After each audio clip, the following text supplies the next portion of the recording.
Welcome back. Today, September 22nd, not only marks the first day of fall, but it's also National Voter Registration Day. And joining us here to let us know exactly what we need to do to make sure we can vote in this upcoming election is Kent Jones, Summit County Clerk. Clint, we appreciate you taking time to be here with us today on Mountain Connections. Hey, good to be here. So what do we need to do to make sure we are registered to vote? Well, there's several ways you can check your registration. You can go to vote.utah.gov, and there's quite a bit of voting information there for deadlines and registering to vote, how to register.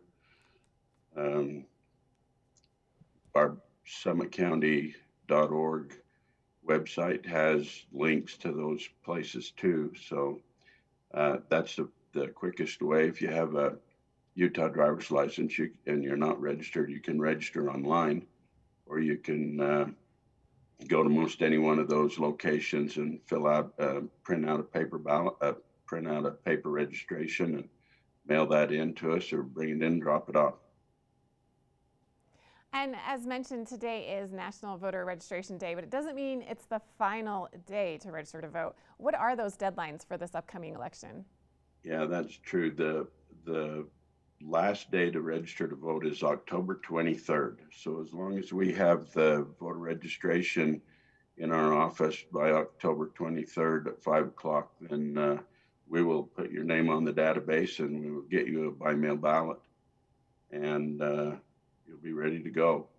Now, also, if someone shows up on election day at the vote center, they still could register on election day as long as they bring, and they could get a ballot there as long as they bring 2 forms of ID and proof of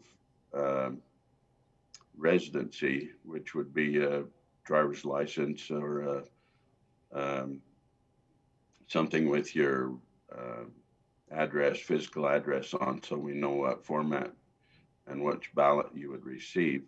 And then that would just be a provisional ballot cast until we can verify the residency. So October 23rd is the deadline to get a ballot in the mail and to be registered, basically the last day. But like I say, we do have same day registration. In fact, it becomes a provisional ballot.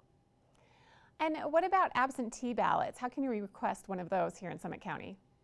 Same way, you can email us. You can go online and request an absentee. All those links come to us, and so at the end of the day, we'll get those requests. And if somebody's going to be at a different address than their home address, we can mail the ballot direct to them at an address where they're going to be. And that's an important thing to note. We need to make sure that our address is correct. How do we do that? Even if we're registered to vote, we have to make sure that our address is there, because this is primarily going to be a mail-in election, correct? Yeah, that's it. All these things are available at most all of those same sites on the website, the vote.utah.gov, our Summit County website. You can give us a call or email us, county clerk's office, and you can look up your ballot and look up your registration. You can follow your ballot through to make sure that it was received and counted. And you can contact us whenever you can't get through to those kind of things if you don't have access. But the simplest way for most people would be online. And how will Election Day look this year? How is it different? What is being done to make sure everyone's vote is counted? Such a unique year and a huge election. So when you look forward to that actual day, what will it look like? Yeah, it's a little different because of the COVID, but in effect, our process is still going to be the same. We've done by mail elections now for 4 years. So we've ran 9 different elections by mail. And it's been very well received by voters in the county. We've had record turnout, record return on the ballots um, with the by mail over the old traditional way of voting. So, and the thing about um, our voting process and planning, this starts taking place several months in advance. So you can't just wait till 1st of November and say, well, we're going to do this or that different. In the planning process, we start a long time ago. So we have to make decisions based on the current information we have. So this year, we found the presidential primary and for the primary election in June, things were a little different. We had still by mail voting, but in June, there was no in person voting at all. And we still had a record turnout. For this November, um, we'll still send a by mail ballot to every registered voter. That's their first option. That's what we want them to return.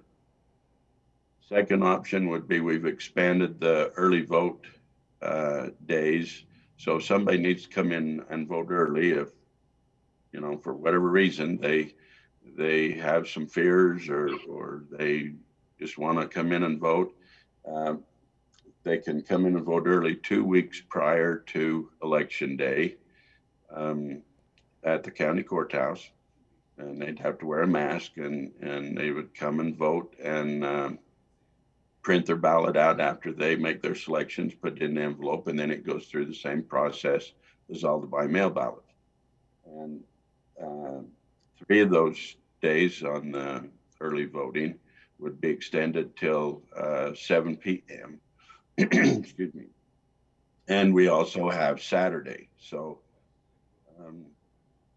for those who, for whatever reason, may not want to return their by mail ballot, the early vote is expanded so that there's plenty of opportunity there. Then the last option would be a drive up location where you'd stay in your car, would have it at the county fairgrounds in Colville from 7 a.m. to 8 p.m. They could drive up. They would show us their ID. We'd pull out their ballot format and an envelope and hand it to them, and they could mark it, put it in an envelope, and drop it in a drop box on their way out. So, and that would be true for the same day registration. If somebody wasn't registered, they'd go to the fairgrounds and go through the drive up location. So, that'd be the third option. The easiest and best way to vote in this election is when you get your ballot in the mail, you can sit at your own kitchen table and take time to research the names and the ballot questions and mark them and send it in. You can mail it back, or you can put it in a drop box. We got drop box locations all around the county and save the postage. And we pick those drop box locations up about 3 times a week. And Ken, it's reassuring to know as a voter here in Summit County that you have done this process for the past 4 years. It's not a new thing that's happening for this election here in Summit County. So I feel like voters here in the county can feel confident that their vote will definitely count in this election. Oh yeah, I don't anticipate any problems anywhere in Utah. We've done this, enough times that our process is good. And that's no different than what we've done in the past. We had 4 years ago, the first time we done the by mail election, we had a 88% return on ballots, and that had never happened before. And this year, I expect the same. I think it'll be a record turnout, record return. I think most people have already made their mind up about how they want to vote. And so the sooner they get their ballot in, the sooner we can give them vote credit for the ballot being returned, and they can follow their ballot through and make sure that it counted. Well, this is excellent information on National Voter Registration Day. Kent Jones, Summit County Clerk, thank you for joining us today, reminding everyone to make sure that you're registered to vote, make sure your address is correct. all the questions you have can hopefully be answered at summitcounty.org. And there's also emails. If you're not getting your question answered, you can call, email, and make sure that you know exactly what to do and how to vote so you feel confident that your vote will be counted. We'll be back right after this. Stay with us.